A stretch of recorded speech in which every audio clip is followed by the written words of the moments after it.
My work is focused on targeting prostate and breast cancer bone metastasis with polymer conjugates of angiogenesis inhibitors. Angiogenesis, the formation of new blood vessels from pre-existing vasculature, is important for tumor progression and metastasis formation. A tumor cannot grow beyond the size of 2 to 3 millimeter in diameter unless it is supported by blood vessels which provide oxygen and nutrients.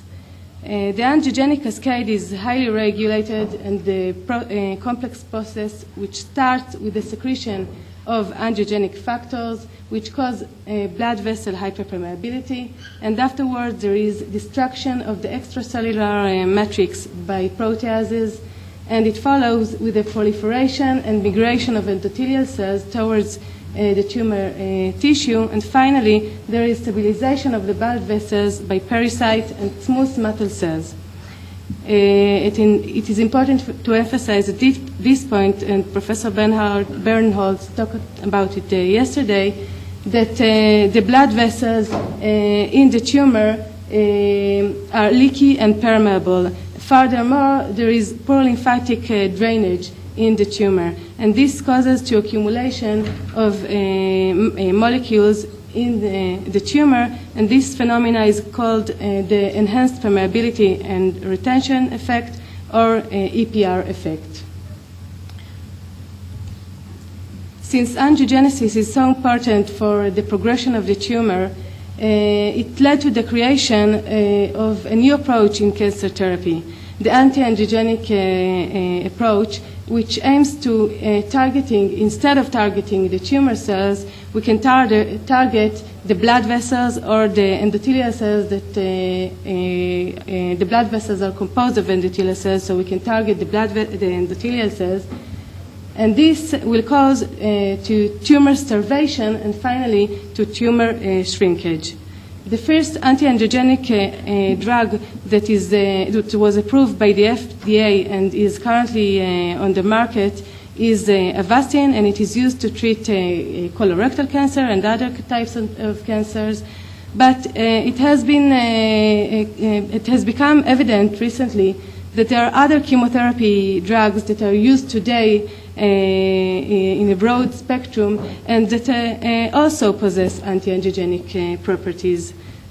Paclitaxel, the drug that I'm working on, is one example to such a chemotherapy, and Paclitaxel belongs to the Taxane family, and it is a very potent anti-cancer drug that is used to treat ovarian cancer, Kaposi sarcoma, lung cancer, and metastatic breast and metastatic prostate cancers.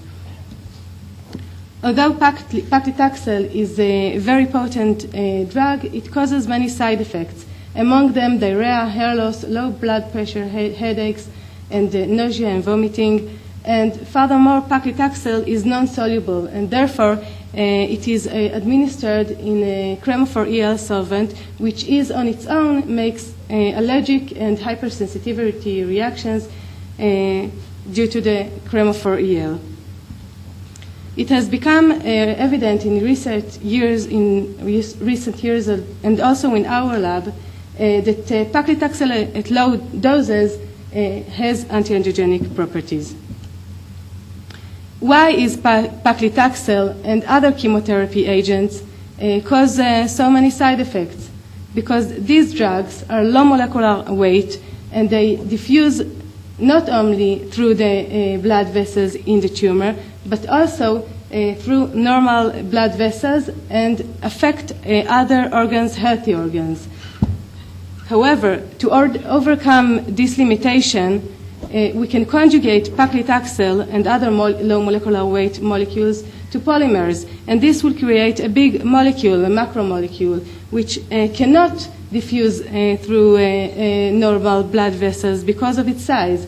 However, it will penetrate and internalize into the tumor through the vasculature in the tumor because of the EPR effect. So Polymer Therapeutics is promising approach that are currently under extensive investigation in the medical therapy. And conjugating drug to polymer improves the pharmacokinetics limitation that are associated with the low molecular weight drugs. It enhances the accumulation of the drug in the tumor. It prolongs the circulation half-life. It achieves control and sustained release of the drugs. And this family of compounds can be either bioactive on their own, such as polymeric drug, or be an inert functional part of a multifunctional complex that includes a polymer DNA complex, polymer protein conjugate, polymer drug conjugate, or polymeric micelles.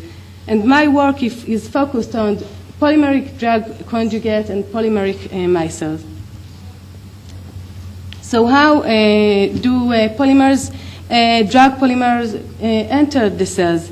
In the case of low molecular weight, as I told you previously, these molecules diffuse randomly in the body, and they internalize into the cells by diffusion. However, in the case of polymers, they accumulate selectively in the tumor because of the EPR effect, and they can internalize into the cells either passively by a fluid phase pinocytosis through the endosomal and lysosomotrophic pathway, or actively through a receptor by a receptor-mediated endocytosis. So in my case, I not only conjugated paclitaxel into a polymer, but also we conjugated another molecule, the bisphosphonate alendronate, which possesses a high affinity to the bone mineral. So this molecule is a macromolecule, and therefore it will be accumulated selectively in the tumor, but because of the targeting moiety alendronate, it should be targeted specifically into bone metastasis. And we also we conjugated paclitaxel and alendronate to HPMA copolymer and to another polymer, the PEG polymer. And this molecule is linear. However, this molecule is spherical and form micelle-like structures. And I will start representing the results obtained with the HPMA copolymer paclitaxel alendronate conjugate, and then afterwards I will move to the other conjugate. So both paclitaxel and alendronate were conjugated to hydroxypropyl prolyl metacrylamide, or HPMA copolymer, and this is a linear, biocompatible, non-toxic, and non-immunogenic polymer. And both paclitaxel and alendronate were conjugated to this polymer through a tetrapeptide linker, the glycine, phenylalanine, leucine, glycine linker, and this linker is cleaved by cathepsin B enzyme. And this enzyme is overexpressed in tumor cells and in tumor endothelial cells, and releasing both paclitaxel and alendronate from the conjugate. Paclitaxel was conjugated to HPMA copolymer through a dipeptide, phenylalanine lysine para-aminobenzyl alcohol linker, and this linker provides stable conjugation of paclitaxel to HPMA copolymer. And the synthesis was multi-step, and it started with the conjugation of the dipeptide, the phenylalanine lysine, and then we conjugated the para-aminobenzyl alcohol. Finally, we linked the paclitaxel to the dipeptide linker, and this compound was linked to the polymer, to HPMA precursor. And the final step was the conjugation of the alendronate, the targeting moiety. And this resulted with this compound that you can see over here. And here you can see the HPMA backbone, and this is the tetrapeptide linker, the glyphylugly linker. Alendronate was conjugated directly to the polymer through this linker. And paclitaxel was linked to HPMA glyphylugly through the para-aminobenzyl carbonate Feliz linker. And both glyphylugly and phenylalanine lysine peptides are cleaved by cathepsin B enzyme, and this provides fast cleavage. This dual cleavage site provides fast release of paclitaxel from the conjugate, and the release of the Feliz linker releases an amine intermediate of paclitaxel para-aminobenzyl carbonate, and the para-aminobenzyl carbonate disassembles spontaneously through 1,6 elimination and releasing paclitaxel. So first we wanted to characterize in vitro our conjugate. So the first step was to measure the size of the conjugate. It was done by dynamic light scattering, or the Nanoscience machine that we have in the Faculty of Medicine. And it measured the size of the diameter of the compound by a Brownian motion analysis. And we found that the conjugate size is about 100 nanometer in diameter. And this size is optimal for accumulation in the tumor due to the EPR effect. Next, we wanted to evaluate the ability of HPA mecopolymer paclitaxel alendronate to bind to the bone mineral through the alendronate moiety. So for this, we used hydroxyapatite, which was used as a mineral that mimics the bone mineral. And we found that the polymer binds very fast to hydroxyapatite. And the last experiment that we performed was to evaluate the release mechanism of paclitaxel from the conjugate. For this, we performed an in vitro assay using the cathepsin B enzyme. And here we found that the paclitaxel is released specifically by cathepsin B enzyme, and it is quite stable without cathepsin B. And the release kinetics of the conjugate is in about 30 hours.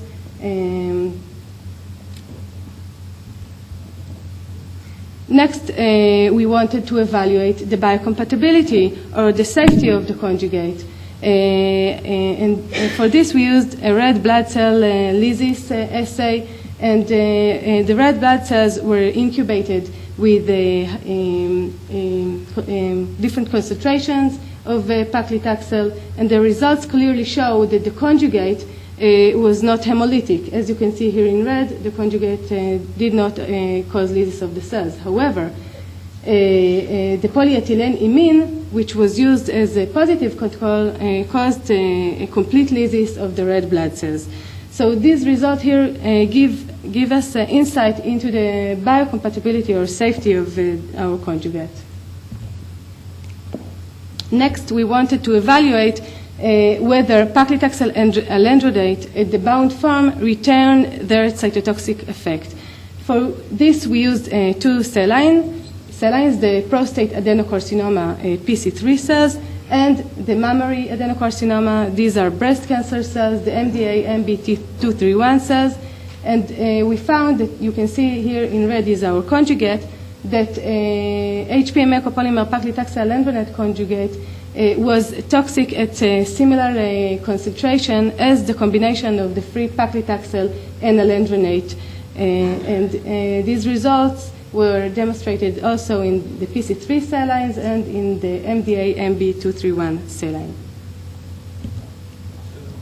Since paclitaxel possesses anti-angiogenic properties, we wanted to evaluate whether paclitaxel at the bound form retain the anti-angiogenic properties of paclitaxel. And we performed a set of experiments, and these experiments, proliferation, migration, and capillary-like tube formation assays,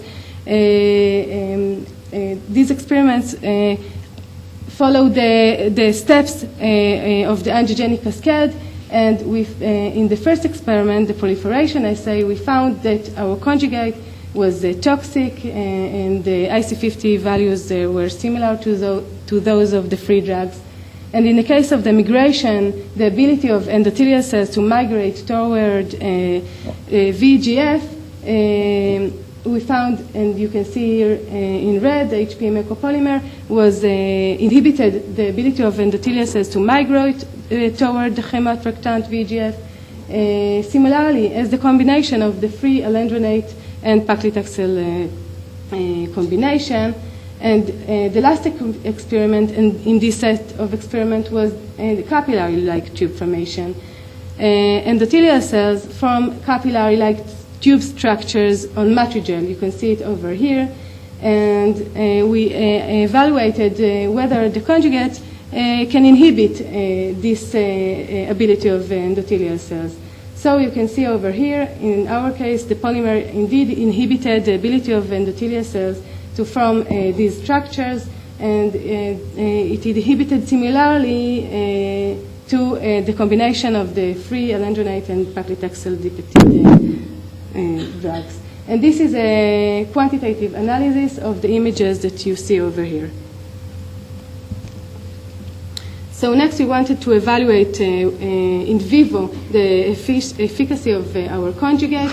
For this we used two cell lines, the PC3, the PC3 and DA3 cell lines, and both cell lines were luciferized and M-cherry infected. And we inject these cells into different organs.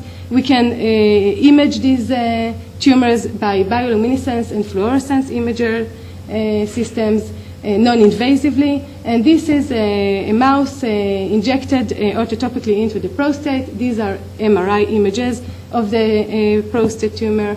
And you can see obstruction of the bladder and hydronephrosis. This is imitating the clinical setting of the disease. And we can inject these cells directly into the tibia. And to make it short, in the in vivo experiment that we performed, we injected the cells directly into the tibia. And we imaged these tumors by a fluorescence imager, and we can quantify the progression of the tumors. And the results show that there was a 40% inhibition in tumor growth in mice treated with the polymer as compared to the control and to the combination of paclitaxel and alendronate. And I will make it very fast. The next conjugate that I was working on is the PEG-PTX alendronate conjugate.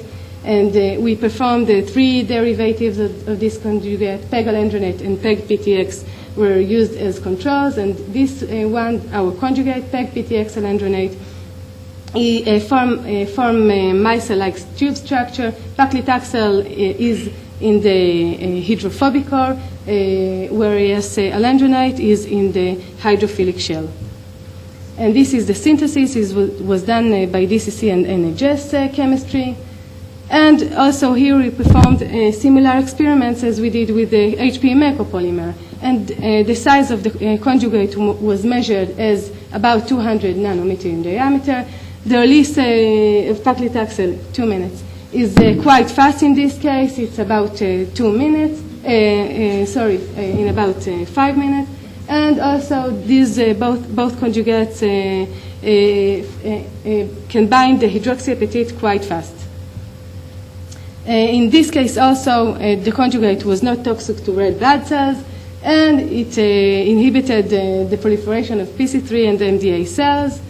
Also, in the case of the angiogenic assays, the conjugate exhibited anti-angiogenic properties. And to summarize, we synthesized two drugs, HPMA copolymer, paclitaxel alendronate, and PEG-PTX alendronate, and we compared between them. So the structure of the HPMA polymer conjugate is linear. In the case of PEG, it is spherical. The draw loading of paclitaxel is relatively the same. However, alendronate is higher in the case of the PEG. But the binding kinetics to hydroxyapatite is very fast. The mechanism release of paclitaxel from the conjugates are different. In the case of the HPMA, it is mediated by the enzyme, cathepsin B, and it takes about 30 hours. In the case of the PEG, it's very fast, and it is done by hydrolysis. And the sizes are quite different. In the case of HPMA, 100 nanometer, the PEG is 200. And of course, that in the future, these are my next steps. I plan to perform in vivo assays and to determine the biodistribution, pharmacokinetics, and toxicity profile of both conjugates.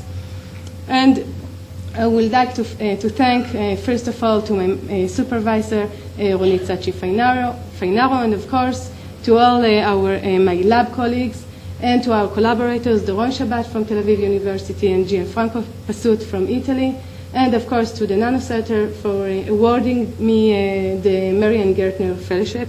Thank you.